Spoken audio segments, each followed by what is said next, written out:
अस्सलाम वालेकुम व्यूअर्स, आप देख रहे हैं मनी कॉइन। आज हम गोल्ड का एनालिसिस करेंगे। डेट है 29। इस वक्त टाइम हो रहा है 7 बज के सुबह के 7 पाकिस्तान टाइम के मुताबिक। तो आपने कल देखा होगा एफओएमसी की मीटिंग थी जिसके अंदर इन्होंने डॉविश टोन रखी है और इंटरेस्ट रेट को भी 0.25 और 25 पॉइंट जो है ना उन्होंने कम किया है। तो इससे एक्चुअली गोल्ड को जो है ना ऊपर जाना चाहिए था और गोल्ड नीचे है। तो मैं इसकी आपको एक एविडेंस देता हूँ। मेरे व्हाट्सएप पे मैंने कल 2 दिन से पहले ये कह रहा था कि 2 बड़े इवेंट्स हैं जिसके अंदर जो है ट्रेड डील है चाइना यूएस की, और चाइना यूएस जो है इस वक्त मल्टीपल कंट्रीज़ के साथ ट्रेड डील कर रहा है, जिसमें कल इसने साउथ कोरिया के साथ किया था जिसकी वजह से गोल्ड अगेन नीचे आया था। इसके पहले जापान के साथ किया, फिर मलेशिया के साथ किया, अब आज जो है इनका इस वक्त जो है वो चाइना के साथ डील चल रही है। तो इन की वजह से जो है ना गोल्ड ने बड़ा एक आपने देखा होगा बेरिश साइड पे जो है ना वो दिया। इसकी वजह क्या है आपको मैं बड़ी वजह बताऊं। बड़ी वजह इसकी ये है कि जो टैरिफ था ना, जो ट्रंप ने टैरिफ लगाए थे इन कंट्रीज़ पे, वो ख़त्म किए। जब टैरिफ ख़त्म किया तो एक जो है ना अनसर्टेनिटी थी, एक जो इकोनॉमिक ग्रोथ थी वो बढ़ गई, अनसर्टेनिटी कम हो गई, तो गोल्ड जो है नीचे आया। हालांकि आपको पता होता है कि जब भी इंटरेस्ट रेट नीचे आता है तो गोल्ड ऊपर जाता है, एक जनरल कॉन्सेप्ट है। होता भी ऐसा है क्योंकि इंटरेस्ट रेट जब नीचे आता है तो डॉलर वीक होता है, डॉलर वीक होता है, एक्चुअली गोल्ड को ऊपर जाना चाहिए। अच्छा, दूसरी बात, अब आपको मैंने ग्रुप में थोड़ा जो है मैं शेयर कर दूंगा यहाँ पे आपके सारे ग्रुप की जो है वीडियोस वगैरह, उसके डिस्क्रिप्शन उसमें मैंने 2 दिन से यही कहा था। उसके अलावा पॉलिसी अब आप जांच पढ़ेंगे ना, तो जो इन्होंने रात को स्टेटमेंट दी एफओएमसी की, तो उसमें भी यही डिस्कस किया उन्होंने। एंड स्टोन रखी है इन्होंने और इन्होंने अपनी लिक्विडिटी बढ़ाई है। ठीक है, 500 बिलियन जो है इन्होंने रिजर्व्स में ऐड किए हैं। उसके अलावा इन्होंने ये भी मेंशन किया हमारी जो ग्रोथ है वो अच्छी हो रही है। ठीक है, और इसके अलावा रेट भी कम किया। तो ये सारे फैक्टर ऐसे थे जो मतलब गोल्ड को जो है ना ऊपर लेके जा सकते थे। ठीक है, उसके बावजूद जो है ना गोल्ड नहीं किया, तो रीज़न ये थी। और मैंने कल ही भी अपने ग्रुप में ही कहा था कि आप जो है ना एफओएमसी पे ट्रेड नहीं कीजिएगा, और मैंने ये भी कहा था कि ये जो है ना रेट जो है और ये 2 अपोजिट इवेंट्स हैं। ठीक है, तो अच्छा, उसके बावजूद मैंने ये कुछ सजेशन दी थी ग्रुप में कि आप जो है ना कोशिश करें इंडेक्स जो नेस्डेक है, एसएमपी 500 या यूएस स्टॉक बाय कर सकते हैं, क्योंकि वहाँ पे विन विन सिचुएशन है। उसकी अगर मैं आपको हाँ बताऊँ इस वक्त यहाँ पे हाईलाइट करके कि क्या सिचुएशंस है एसएमपी 500 की, जो कल की सिचुएशन थी वो मैं आपको हाईलाइट करके बताता हूँ। उसके पहले की हाईलाइट करके ये देखें, ये 15 मिनट का चार्ट है, कितना ऊपर गया। उसके बाद इन्होंने एक डिप मारा है यहाँ से, ये देखा हुआ नज़र आ रहा होगा, फिर अगेन इसने बाउंस बैक किया। तो ये एक अच्छी अपॉर्चुनिटी थी आप लोगों के पास। ठीक है, बट जो है ना गोल्ड में इस वक्त वो नहीं है। अच्छा, हम तो टेक्निकल की बात करते हैं। मैं लेवल्स आपको निकाल के रखी हुई हैं, मैंने वो आपको दिखा देता हूँ।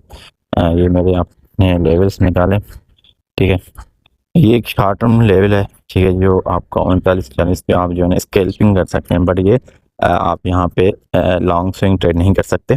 स्विंग ट्रेड करने के लिए आपको एग्जैक्ट जो ऑर्डर ब्लॉक बना हुआ है वो 39 से करीब 3900 पे अगर मार्केट ऊपर रहती है तो आप बाइंग साइड पे रहेंगे। अगर 3900 से मार्केट जो है ना एक किस्म का जहाँ से आपको ब्रेकआउट देती है, तो अगला टारगेट आपका होना चाहिए 3880, और 3880 से अगला टारगेट आपको होना चाहिए 3840, क्योंकि ये प्रीवियस इसकी सपोर्ट है। ठीक है, आपको मैं यहाँ पे दिखा देता हूँ, यहाँ पे मार्केट में आगे। ठीक है, यहाँ पे इसकी ये सारी की सारी प्रीवियस सपोर्ट है। थोड़ा चार्ट बढ़ा कर देते हैं ताकि जो है ना 1 आवर्स पे चले जाते हैं ताकि नॉइस कम हो। तो ये देखें, ये एक्चुअली ये इसकी सपोर्ट है जो मैं आपको कह रहा था ना, 3780 के करीब है, 3720 के करीब है। और जो सबसे जो आइडियल पोजीशन है वो 3624 है, जिसको गोल्ड को लोग बाय करने के लिए सबसे आइडियल पोजीशन यही है फिजिकली अगर बाय करना चाह रहे हैं। तो ये मैंने पोजीशंस निकाली हुई हैं यहाँ पे मैंने। अब आपको ट्रेड करने के लिए सबसे पहले आपको क्या करना होता है, इन पोजीशंस पे जाके ना आपने अलर्ट सेट करना होता है। अलर्ट आप किस तरह सेट करेंगे, एक्सनेस पे भी आप अकाउंट में अलर्ट सेट कर सकते हैं। यहाँ से भी जैसे मैंने अलर्ट को पिक किया, ठीक है, यहाँ से अलर्ट आ गया। अब यहाँ पे मैं एक क्रिएट अलर्ट करूँगा। ठीक है, मैं चाह रहा हूँ कि यार प्राइस जैसे ही 3900 पे आए, ठीक है, 3900 पे आए, तो ये जो है ना मुझे वंस जब एवरी टाइम ट्रिगर करे, मैं कह रहा हूँ एवरी टाइम ट्रिगर करे। यहाँ एड में कंडीशंस अगर मुझे कोई लगानी है तो वो मैं जो यहाँ पे कंडीशन भी लगा सकता हूँ, उसको मैं क्रिएट करूँगा। तो ये मेरी अलर्ट लग गई, क्योंकि अब यहाँ जैसी मार्केट आएगी तो मेरे पास एक भी बजेगी और मुझे पता चलेगा यार मार्केट मेरे जोन में आ गई है, यहाँ से मैं ट्रेड जो है ना एग्जीक्यूट कर सकता हूँ। ठीक है, और मार्केट को मैं फोकस करता हूँ, हर टाइम स्क्रीन के सामने बैठने की ज़रूरत नहीं है। तो मैंने आपको नीचे के लेवल बता दिए कि गोल्ड कितना नीचे ऊपर जा सकते हैं। मैक्सिमम ऊपर की अगर बात की जाए बाइंग की, ठीक है। तो मार्केट अगर आप स्कैल्पिंग करना चाह रहे हैं, मैं अगेन 15 मिनट पे आपको दिखाता हूँ कि ये हायर हाई बना रहा है। ठीक है, आप यहाँ से बाय करें। पहला टारगेट आपका होना चाहिए 3970 और दूसरा टारगेट जो है आपका 3980 होना चाहिए, और लास्ट में एक टारगेट जो आपका है वो 4013 होना चाहिए। अच्छा, ये टारगेट मैं इसलिए मतलब स्टिल मार्केट की कोई बाइसनेस नहीं है, मार्केट बेरिश की तरफ है, और इसकी आप न्यूट्रल टू बेरिश कह सकते हैं। इसकी बड़ी वजह ये है कि ट्रेड डील है, और ड्यू टू रेट कट जो हुआ है इस वजह से मार्केट थोड़ी सी ऊपर भी जा सकती है। तो एग्जैक्ट कोई मतलब ने एक्सपेक्टेड नहीं है जहाँ तक मेरा एनालिसिस है उसके मुताबिक, क्योंकि ट्रेड डील मल्टीपल कंट्रीज के साथ हुई हैं, तो इस वजह से जो है ना गोल्ड मजीद करेक्शन ले सकता है। तो आपको ने फोकस करना है 3900 की वैल्यू को। ठीक है, वो क्या करता है, वो आपका पिवट पॉइंट है, वहाँ से मार्केट अपनी एक क्लियर डायरेक्शन आज बनाएगी। आज जैसे ये मीटिंग होती है उसके बाद मार्केट में एक क्लियर जो है मूव, आपको एक क्लियर डायरेक्शन पता चल जाएगी। अगर इनकी ट्रेड डील सही होती है तो मार्केट जो है नीचे की तरफ आएगी, तो हम बेरिश के सिग्नल देंगे, और अगर ट्रेड डील सही नहीं होती और टैरिफ लगा रहता है तो ऊपर की तरफ मार्केट जाएगी, तो फिर हम अपनी बाइसनेस को चेंज कर लेंगे।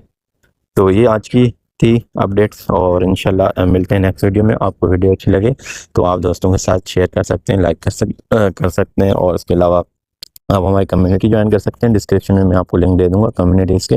ठीक है, आप वहाँ पे जो है आपके फीडबैक देख सकते हैं, और कोई आपको चीज़ समझ नहीं आती, कोई चीज़ सीखनी है फिजिकली फंडामेंटली आपको कोई नहीं आ रही, और इसके अलावा आपको टेक्निकल चीज़ें समझ नहीं आ रही, तो आप कमेंट्स में करें, तो क्योंकि मैं आपको वो चीज़ उस पर वीडियो बनाऊँ और समझाऊँ आपको किस तरह जो है ना वो ट्रेड करना है, किस तरह एक्सनेस के अकाउंट को बनाना है। तो ये आपको सारी चीज़ें डिस्क्रिप्शन में मिल जाएंगी, आप कमेंट्स भी कर सकते हैं।